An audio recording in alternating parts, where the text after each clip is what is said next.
Hello दोस्तों, Urdu लाजी official channel में आपका एक बार फिर से खैर मकदम है। आज ये हमारी बीपीएससी 6 to 8 की ये दूसरी क्लास है। जो लोग चैनल को पहली बार विजिट कर रहे हैं चैनल को सब्सक्राइब कर लेंगे, लाइक और शेयर भी कर लेंगे।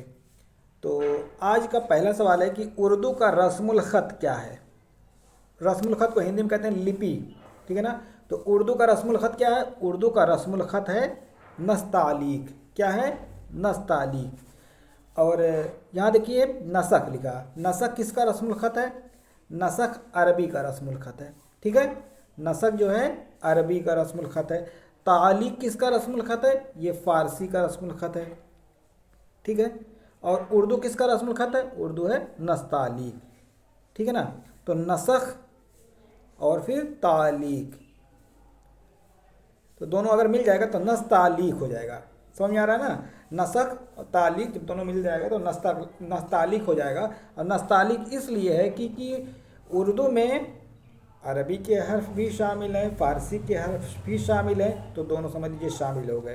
तो उर्दू का रस्मुल ख़त क्या है? उर्दू की लिपि क्या है? नस्तालीक, ठीक है ना। चलिए आगे आते हैं अगले सवाल पर। उर्दू कौन से रस्मुल ख़त में लिखी जाती है? अब देखिए अरबी रस्मुल ख़त में, कि फ़ारसी में, कि पंजाबी में, कि देवनागरी में। तो देखिए जैसे उर्दू जिस तरीके से लिखी जाती है उसी तरीके का जो फ़ॉन्ट जो होता है वही उर्दू का भी होता है। उर्दू और फ़ारसी दोनों का फ़ॉन्ट सेम होता है। जो जिस तरीके से लिखा जाता है उसका फ़ॉन्ट जो होता है वो सेम होता है। तो जैसे उर्दू लिखी जाती है वैसे फ़ारसी भी लिखी जाती है, ठीक है ना। जैसे उर्दू लिखी जाती है वैसे फ़ारसी लिखी जाती है। तो इसी वजह से उर्दू का रस्मुल ख़त फ़ारसी है। नस्तालिक तो है ही, वो तो लिपि है। यानी इसको हम ऐसे कह सकते हैं कि उर्दू किस रस्मुल ख़त में लिखा जाता है तो नस्तालिक हो जाएगा। लेकिन उसी तरीके से लिखावट जो है फ़ारसी की भी होती है सेम। उसका जो है फ़ॉन्ट जो होता है, तो फ़ॉन्ट के एतबार से अगर देखा जाएगा ये हो जाएगा फ़ारसी, ठीक है ना। ये दो देवनागरी जो होता है ये हिंदी की लिपि होती है। चलिए आगे देखते हैं अगले सवाल पर। इनमें से कौन सी किताब का ताल्लुक सर्फ न हो यानी कवायद से है? तो पंजाब में उर्दू, ये तो लेसानी किताब है महमूद ख़ान शिरानी की। मुकदमा तारीख़ ज़बान उर्दू मसूद हुसैन खान की है ये, ठीक है ना। ये महमूद ख़ान शिरानी की हो गई पंजाब में उर्दू। ये हो गई मसूद हुसैन खान की। मुकदमा शेर व शायरी ये तनकीदी किताब है, उर्दू तनकीद की पहली किताब कहा जाता है। ये मौलाना हाली की है। दरियाए लताफ़त इंशाअल्लाह खां इंशा की है, ठीक है ना। तो इसका जवाब हो जाएगा ऑप्शन नंबर 4, दरिया लताफ़त। फिर हम आते हैं अगले सवाल पर कि ज़बान सीखने की सही तरतीब क्या है। जो ज़बान सीखता है बच्चा उसके ज़बान सीखने की सही तरतीब क्या है? तो पहले होता है सुनना, ठीक है। पहले होता है सुनना, फिर क्या होता है? बोलना, फिर क्या होता है? पढ़ना, फिर क्या होता है? लिखना। तो इस तरीके से इसको याद किया जा सकता है आसानी से, ठीक है ना। तो सुनना, बोलना, पढ़ना, लिखना, ऑप्शन नंबर इसका 3 वाला सही हो जाएगा। फिर है आगे कि इनमें से कौन सा लफ्ज़ फ़जाइया है। फ़जाइया माने होता है कि ऐसा लफ्ज़ जो हैरत या खुशी के मौके पर बोला जाए। जैसे कह दिया गया वाह, है ना, या शाबाश, बहुत खूब, माशाल्लाह, ठीक। तो ये सारी चीज़ें ये फ़जाइया हैं। और फ़जाइया का जो निशान होता है, सिंबल होता है, वो इस तरीके से होता है, ठीक है ना। इस तरीके का उसका सिंबल होता है। तो इस सिंबल को, इस निशान को क्या कहते हैं? फ़जाइया का निशान। और फ़जाइया में वही जो होती है हैरत अंगेज़ बातें होंगी, या खुशी, या रंज व गम के, या आह कह दिया गया, जैसे आह वो मर गया, है ना, आह के बाद ये जुमला लग गया, ये सिंबल लग गया, ये अलामत लग गई, ठीक। तो उसको कहा जाएगा फ़जाइया। चलिए आगे आते हैं अगले सवाल पर। तो इसका जवाब हो जाएगा वाह। फिर अगले सवाल पे आते हैं, इनमें से कौन सा जुमला इस्तेफामिया है। इस्तेफामिया माने होता है क्वेश्चन मार्क, यानी सवाल करने के लिए, जैसे कब, कहाँ, क्यों, कैसे, सवाल करना। तो बस इसको इस्तेफामिया इस हिसाब से आपको याद रखना है। अब इसमें अगर देखेंगे माशाल्लाह बहुत खूब, ये तो फ़जाइया हो गया, है ना। साहिब दिन में नहीं रोता है, निगेटिव सेंस में हो गया। सुल्तान का घर कहाँ है, देखिए यहाँ पे कहाँ है, क्वेश्चन मार्क, पूछा गया है कहाँ है, ठीक ना, सवाल पूछने के लिए होता है, वो होता है इस्तेफामिया। तो इसका जवाब हो जाएगा ऑप्शन नंबर सी वाला। फिर अगला है, इनमें से कौन सा जुमला फ़जाइया है। फ़जाइया जुमला, तो शाबाश तुम पास हो गए। अभी उन्होंने बताया ना शाबाश, यहाँ देखिए निशान भी लगा हुआ है, फजाइएगा। फिर आगे है अगला सवाल, सिफत निस्बती की मिसाल कौन सी है? निस्बत, जैसे कोई कलकत्ता में रहता है उसको कलकत्तवी कहते हैं, ठीक है ना। कोई बरेली में रहता है तो बरेलवी कहते हैं, लखनऊ में रहता है तो लखनवी कहते हैं, कोई बाराबंकी में रहता है तो बाराबंकवी कहते हैं। तो वही जो वाव ये का जो इजाफा हो जाता है वो होता है निस्बती। तो सिफत निस्बती हो गया, समझ में आ गया ना। फिर अगला है कि सिफत अददी का कौन सा जोड़ा सही है? अददी माने, अदद माने होता है गिनती, अदद के माने क्या होता है? गिनती। तो जिसमें गिनती आए, जैसे देखिए शाहिद, ये वाला दर्जन, दर्जन में 12 चीज़ होती है, समझ लीजिए गिनती है। 7 क्या है? 7 में भी गिनती आ रहा है। तो इस तरीके से ये सिफत अददी की पहचान हो गई। अदद इसी से पकड़ना है, इसमें रखने की ज़रूरत कुछ भी नहीं है। अदद जहाँ पूछे समझ लीजिए गिनती वाला जो ऑप्शन होगा जिसमें आएगा, ठीक है ना, नंबरिंग वाला, तो वही हो जाएगा इसका जवाब। फिर हम आते हैं अगले सवाल पर, इनमें से कौन सा जुमला सिफत तादादी, तादाद बताता है? अदद या तादाद दोनों एक ही चीज़ होता है, ठीक है ना। सिफत अददी कहिए या तादादी कहिए, तादाद माने संख्या होती है, सिफत तादादी। तो चाहे तादादी कहिए चाहे अददी कहिए, दोनों बातें एक ही है। तो जिसमें गिनती आएगी जिस जुमले में, तो यहाँ देखिए महमूद के घर 5 लोग आए थे, ठीक है, और देखिए किसी में गिनती नहीं आई, तो इसका ऑप्शन नंबर हो जाएगा सी। फिर अगला है कि इसमें जमा की मिसाल क्या है? जमा माने क्या होता है? जमा माने जो है बहुवचन जिसे कहते हैं, यानी भीड़, ठीक, भीड़ यानी एक से ज़्यादा चीज़ है। तो इसमें देखिए इज्तिमा जब होता है कहीं पे तो उसमें भीड़ रहती है, ठीक है ना। इज्तिमा कह लीजिए या फ़ौज कह लीजिए, लश्कर कह लीजिए, ठीक है, बारात कह लीजिए। तो ये सब क्या है? ये सब इसमें जमा की मिसाल है, यानी जिसमें भीड़ हो, ठीक है। तो ये हो गया इसमें जमा। अगला सवाल है कि इनमें से इसम मारफा क्या है? मारफा माने क्या होता है? इसम खास या मारफा, एक होता है इसम आम या नकरा। तो खास क्या होता है? खास में जिसमें जो किसी खास चीज़ के लिए बोला जाए। आम कोई आम चीज़ के लिए, आम चीज़ क्या होती है? जैसे आदमी, कोई आदमी हो सकता है, परी कोई परी, किसी का नाम नहीं लिया गया, खाली परी। शहंशाह कोई शहंशाह हो सकता है, कुतुब मीनार कोई नहीं हो सकता, सिर्फ एक ही कुतुब मीनार है। या कहें ताजमहल, या किसी का हम नाम ले लें कि हामिद, यानी हम उसी को कह रहे हैं। अरे भाई अगर 10 लड़के खड़े हुए हैं तो अगर हम कहें कि हामिद इधर आओ, तो उस भीड़ से उस 10 लड़कों से सिर्फ हामिद ही आएगा, तो हामिद इसम मारफा हो गया, सभी लड़के नहीं चले आएंगे, ठीक है ना, सभी लड़के नहीं चले आएंगे। तो यही हो गया इसम मारफा। कई लड़के खड़े हुए हैं तो अगर हम कहें हामिद इधर आओ तो सिर्फ हामिद ही हमारे पास आएगा और लोग नहीं आएंगे, तो ये हो गया इसम मारफा। अगर कहें कि सभी, अगर हम कहें लड़के इधर आइए तो सभी आ सकते हैं, तो ये हो जाएंगे, क्या हो जाएंगे? नकरा हो जाएंगे। तो लड़के, ठीक, क्या है? नकरा है, लड़का कोई भी लड़का हो सकता है। अगर हम नाम ले लें तो वो मखसूस हो जाता है, वो खास हो जाता है, वो इसम मारफा हो जाता है। क्लियर? आगे देखिए, वो नाम जो बच्चे की पैदाइश के वक्त सरपरस्त की जानिब से रखा जाता है, या हम इसको ऐसे कह सकते हैं बच्चे का असल नाम। असल नाम का मतलब जो उसके जो स्कूल की मार्कशीट में जो नाम होता है, असल नाम जो होता है वही होता है। तो असल नाम जो होता है उसको कहेंगे अलम। क्या कहेंगे? उसको कहेंगे अलम, ठीक। अगला सवाल है कि बादशाह या सरकार की जानिब से दिया जाने वाला एजाज़, जब सरकार की तरफ से कोई इनाम मिलेगा तो उसको क्या कहेंगे? उसको कहेंगे खिताब। क्या कहेंगे उसको? खिताब। सरकार की जानिब से कोई भी इनाम मिले, शमसुल उलमा मिले, गालिब अवार्ड, अल्लामा इकबाल अवार्ड, ज्ञानपीठ अवार्ड, ठीक है, साहित्य अकादमी अवार्ड, कोई भी अवार्ड अगर मिल रहा है सरकार की जानिब से या सरकारी महकमे की तरफ से या किसी बादशाह की तरफ से, तो उसको खिताब कहा जाएगा। फिर अगले सवाल पर हम आते हैं कि वो नाम जो असल नाम की जगह मोहब्बत या हकारत से मशहूर हो जाए, तो उसको क्या कहेंगे? उसको कहेंगे उर्फियत, ठीक है ना, उर्फियत। अब यहाँ लिखा हुआ है मोहब्बत से या हकारत से मशहूर हो जाए। जैसे किसी का नाम असल कुछ और रहता है, पुकारने वाला कुछ और हो जाता है घर में। जैसे घर में कोई जो है कोई बच्चा है, छोटा सा है, बहुत अच्छा लग रहा है देखने में, गोल मटोल है, तो अगर मान लीजिए उसका नाम शाहिद है, ठीक है ना, असल नाम क्या है? शाहिद। लेकिन घर में उसको जो है वो गोल मटोल है तो उसको कहते हैं गोलू, गोलू कहने लगते हैं, है ना। तो गोलू क्या हो गया? गोलू ये उर्फियत हो गई। क्या हो गया? गोलू ये उर्फियत हो गई, और ये जो हो गया अलम, ठीक है ना। मान लीजिए किसी बच्चे का नाम शाद है, क्या है? किसी बच्चे का नाम शाद है, अब जो है लोग प्यार से उस छोटे बच्चे को सद्दू सद्दू कहने लगते हैं, तो सद्दू क्या हो गई, सद्दू उर्फियत हो गई।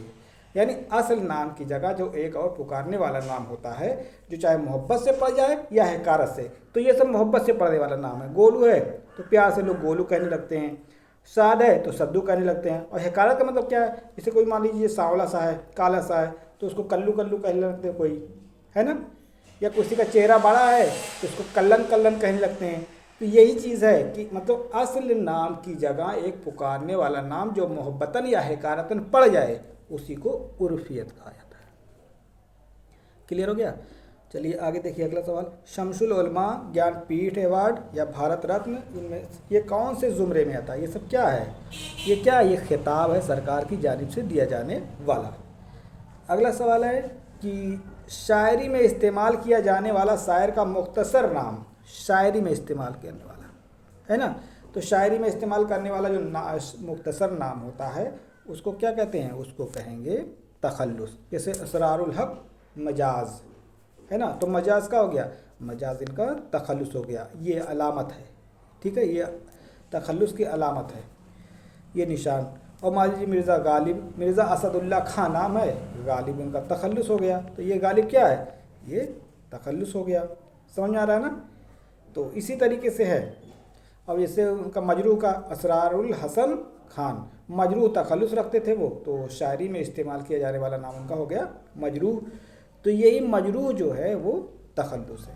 क्लियर हो गया ना। चलिए आगे अगला सवाल है कि शेर खुदा ज़बीउल्लाह अबुल कलाम, ये कौन से ज़ुमरे में आता है, ये किस में आएगा, ये आएगा लक़ब। लक़ब कैसे होता है, लक़ब किसी खास खूबी की वजह से पड़ जाता है। आपके अंदर कोई ख़ास खूबी है और उस खूबी को देख करके लोग जो है आपको उसी नाम से पुकारने लगते हैं, ठीक। जैसे ये शेर खुदा किसे कहा जाता है, हज़रत अली को कहा जाता है। किसे कहा जाता है, हज़रत अली को कहा जाता है। फिर कलीमुल्लाह, फिर अबुल कलाम, ये सब क्या हैं, ये सब जो है ये सब लक़ब हैं। शेर खुदा हज़रत अली को कहा जाता है, यानी वो जंग लड़ते थे और बहुत तेज़ तर्रार थे, ठीक है ना। तो इसी वजह से इनको शेर खुदा कहा जाता है। तो ये जो है किसी खास खूबी की वजह से जब कोई नाम पड़ जाए लोगों के ज़रिए तो हो जाएगा ये लक़ब, ठीक है ना। फिर अगला सवाल है कि इल्म बयान की कितनी किस्में होती हैं। इल्म बयान की 4 किस्में होती हैं, तशबीह, इस्तिआरा, मजाज मुरसल और किनाया, ठीक। तो ये 4 होती हैं, चारों याद रखिएगा, इल्म बयान। फिर अगला सवाल है इनमें से कौन इल्म बयान की किस्मों में शामिल नहीं है। तो इल्म बयान उन्होंने बताया तशबीह, इस्तिआरा, मजाज मुरसल, किनाया होना चाहिए था, जो कि ये वाला शामिल नहीं है, ठीक। आगे अगला सवाल कि नाजुकी उसके लब की क्या कहिए, पंखुड़ी एक गुलाब की सी है। तो ये जो है ये मीर तकी मीर का बहुत ही मशहूर शेर है और इस शेर से हर एग्ज़ाम में सवाल पूछे जाते हैं, ठीक है ना। तो ये तशबीह की बहुत अच्छी मिसाल है ये शेर, और इसमें जो तशबीह के रुकन होते हैं वो इसमें चारों मौजूद हैं, ठीक है। नाजुकी उसके लब की क्या कहिए, पंखुड़ी एक गुलाब की सी है। तो मुशब्बा, मुशब्बह, वजह मुशब्बा, हर्फ मुशब्बा, ये 4 किस्में आपको तशबीह की याद करनी है, ठीक है। ये एनसीईआरटी की बुक में जो दिया है वो तशबीह की 4 किस्में दी हुई है, ठीक है। कितनी किस्में, 4 किस्में की दी हुई हैं और उसको आपको यही याद रखना है, मुशब्बा, मुशब्बह, वजह मुशब्बा, हर्फ मुशब्बा। तो ये वाला जो है ये सारी चीज़ें इसमें शामिल है, इसको आगे अगले वीडियो में बताएंगे क्या क्या है। फिर अगला सवाल है कि ऐसी सनअत जिसमें किसी बात को बढ़ा चढ़ा कर बयान किया जाए, मुबालगा आराई, ठीक है ना। मुबालगा आराई यानी किसी बात को खूब बढ़ा चढ़ा करके बयान किया जाए तो उसको कहेंगे मुबालगा। अगला सवाल है कि ऐसी सनअत जिसमें एक लफ्ज़ 2 बार आए और दोनों के मानी अलग अलग हों। मान लीजिए कोई शेर है, ठीक है ना, अब एक लफ्ज़ आया 2 बार आया, सेम देखने में एक जैसा था, लेकिन भाई दोनों के माने जो है अलग अलग थे, ठीक है ना, दोनों के माने अलग अलग थे। जैसे जान दी हुई उसी की थी, हक तो ये है कि हक अदा ना हुआ, ठीक है ना। इसमें देखिए दी 2 बार आया है, दी 2 बार आया है, जान दी हुई इसी की थी। जान दी का मतलब जान देना, ठीक है, और दी हुई उसी की थी, यानी अल्लाह ताला की जान दी हुई थी। तो इस तरीके से दी 2 बार आया है। और उसमें एक फिर है कि हक, तो ये है कि हक अदा ना हुआ। तो एक हक के माने ये है कि सच, सच तो ये है कि हक अदा ना हुआ। ठीक है, तो वहाँ 2 बार आया है। जैसे तुम्हारी मांग ही दिल मांग लेगी, तुम्हारी मांग ही दिल मांग लेगी, ये चोटी किस लिए पीछे पड़ी है। तो वहाँ मांग मांग लफ्ज़ 2 बार आया है। ठीक, तो एक मांग का मतलब किसी से कुछ मांगना, और एक मांग के माने होता है जो बाल में मांग होती है ना, जो बाल में मांग निकाली जाती है ना, तो वो मांग हो गई। तो कहने का मतलब कि दोनों सेम आए और दोनों के मानी अलग अलग हो, तो उसको कहेंगे सनात तजनीस या सनात तजनीस ताम, दोनों चीज़ें एक ही है। फिर अगला सवाल, शेर में एक लफ्ज़ ऐसे आए जिसके 2 मानी हो, यानी एक शेर है, इसमें एक लफ्ज़ ऐसे आए जिसके 2 मानी हो, एक करीब के मानी हो, एक बैद के, लेकिन शायर की मुराद बैद वाले मानी से होती है, यानी दूर वाले मानी से होती है।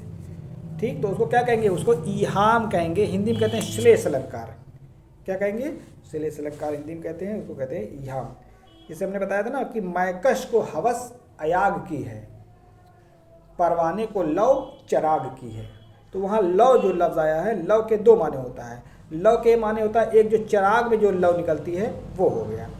ठीक, और एक लव माने किसी से लव लगना या किसी से इश्क हो जाना, प्यार हो जाना, तो एक लव ये होती है। ठीक, तो उस लव के 2 मानी हैं, तो उसी को कहा जाएगा यहाँ। क्लियर। आगे अगला सवाल कि मौत का एक दिन मुअय्यन है, नींद क्यों रात भर नहीं आती। ये गालिब का बहुत ही मशहूर शेर है और तजाहुल आरिफाना के लिए ये शेर बहुत मशहूर है। ठीक है ना, यानी जानबूझ करके अनजान बनना, जानबूझकर अनजान बनना, ये क्या होता है, ये तजाहुल आरिफाना होता है। यानी गालिब को मालूम है कि उनको नींद क्यों नहीं आ रही है, लेकिन कह रहे हैं कि दरअसल उनको नींद इश्क की वजह से नहीं आ रही है, लेकिन वो कह रहे हैं कि जो है पता नहीं क्यों नींद नहीं आ रही है। समझ आ रहा है ना। चलिए आगे अगला सवाल है कि ऐसी सनात जिसमें एक लफ्ज़ 2 बार आया और दोनों के मानी अलग अलग हों। तो ये तो हो गया, एक लफ्ज़ 2 बार आए तो तजनीस हो गया, अभी हमने बताया था इसके बारे में। फिर अगला सवाल है, ऐसी सनात जिसमें किसी तारीख़ी या मजहबी वाक़यात की तरफ इशारा किया गया हो, तारीख़ी या मजहबी नाम किसी शेर में आए तो हो जाएगा सनात तलमी। अल्लामा इकबाल की शायरी में सबसे ज़्यादा सनात तलमी का इस्तेमाल किया है। जैसे उनका एक शेर है ना कि आग है, औलाद है, इब्राहीम है, नमरूद है, क्या किसी को फिर किसी का इंतहा मकसूद है।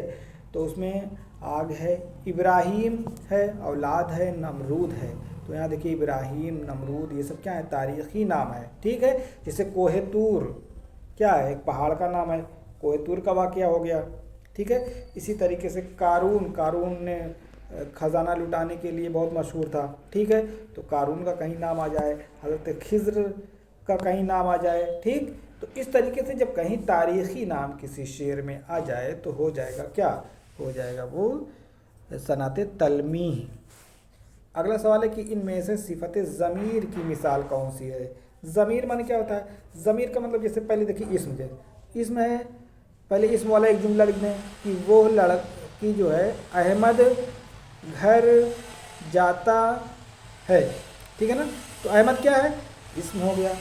ठीक, तो ज़मीर की पहचान ये होती है, ज़मीर की तारीफ़ ये होती है कि किसी इस्म की जगह बोला जाने वाला हर्फ ज़मीर कहलाता है। तो अगर हम इसमें ये है, अगर हम इस्म को हटा दें, यहाँ लिखते हैं वो, ठीक है, वो घर जाता है, तो ये वो ज़मीर हो जाएगा। यानी हम उसको एक लाइन में उसकी तारीफ़ ऐसे कह सकते हैं ज़मीर की कि वो इसमें जो ज़मीर की जगह बोला जाए, तो ये हो जाएगा।